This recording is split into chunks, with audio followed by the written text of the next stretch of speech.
அன்புக்குரியவர்களே, இந்த நாளிலே என்னுடைய இறை அனுபவம் எப்படி இருக்கிறது?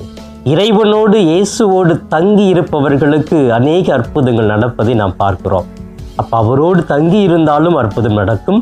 அவரை தொட்டு அவரை நினைத்து எனக்கு இது தேவை ஆண்டவர் என்று உரிமையோடு கேட்டாலும் நம்பிக்கையோடு கேட்டாலும் ஆண்டவர் கொடுப்பார். இந்த நாளிலே ஆண்டவரை நாடி செல்வதற்கும் அவரோடு தங்கி இருப்பதற்கும் அவருடைய ஆடையை அவரை தொட்டு நினைத்து பல்வேறு காரியங்களை கேட்டு பெற்றுக்கொள்வதற்கும் இந்த நாளை பயன்படுத்துவோம்.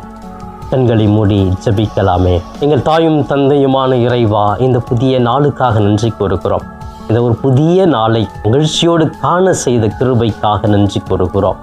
இந்த நாளிலே நாங்கள் எங்கு சென்றாலும் என்ன பணிகள் செய்தாலும் அது எல்லாம் நாங்கள் தூய ஆவியால் நிரம்பி செய்யவும், தூய ஆவி எங்களோடு இருந்து உடன் பயணிக்கவும் நாங்கள் வாஞ்சி கேட்கிறோம்.